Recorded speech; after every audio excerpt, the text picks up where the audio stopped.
The recent case of New Straits Times' deliberate lies and fabrication of news against Australian Senator Nick Xenophon demonstrates why I am compelled not to invite an unethical UMNO-linked press to my functions purely as an act of self-defense against such accomplished serial liars. The New Straits Times has admitted that it forcefully replaced the word Scientology with Islam in a speech quoted in its 2nd May news report, which claimed that the Australian senator had called Islam a criminal organization, and she then accused him of being anti-Islam. Now, like Senator Xenophon, Malaysians are sickened by the UMNO-linked press blatant fabrication of lies, passed off as news to the Malaysian public. The Penang State government is therefore fully justified in refusing to allow its press conferences and state functions to be deliberately misreported and misrepresented by the UMNO-linked press.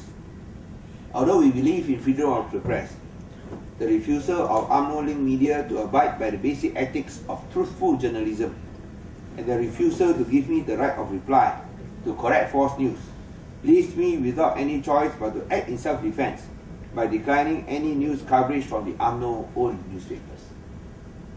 Much as we want news coverage, better no coverage than coverage filled with hurtful lies, slander and falsehoods. You can see this is another glaring example of how they twist, how they distort, and how they fabricate news, how they are willing to lie. And when I face this on a daily basis, if they are here on a daily basis, they will lie against me daily. I have no ability and no resources to sue them daily. So better I plead with them, I cannot fight with you. As an act of self-defense, I am powerless against you. You are too big for me. You are much too big for me. So I will prefer that I have no news from you. Better I have no news from you than to have news every day filled with lies against me, because I have no right of reply. It has been reported that Senator Xenophon intends to go ahead and sue NST for the damage that has been done to his reputation and safety, despite the newspaper's admission of guilt and statement of regret.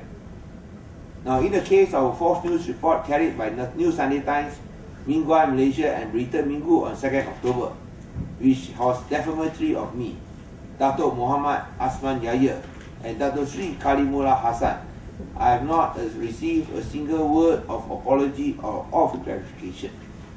These articles were published in NST, Berita Harian. These papers were published in NST and Utusan Melayu Berhad. Okay.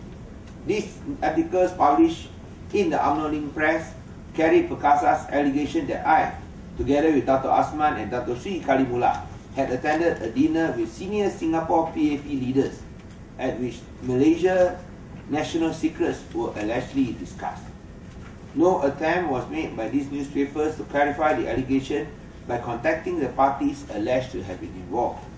The UMNO-linked newspapers have since apologized to Dato' Sri Kalimullah and to Dato' Asman for their false and defamatory allegations, but for political reasons I refused, in spite of my lawyer's request, to publish any clarification on apology and pay damages concerning the allegations against me. I am therefore announcing that I am instructing my lawyers to proceed to file an action for defamation in the High Court against Perkasa, the New Straits Times Press and Utusan Malaysia Berhad. I do not have the resources and ability to file a court defamation action every time the UMNO-linked media defame me. Even without their news coverage, the New Straits Times have continued to run defamatory articles against me. Imagine how many more court actions I would have to file if they were invited to run riot with lies at my new conferences.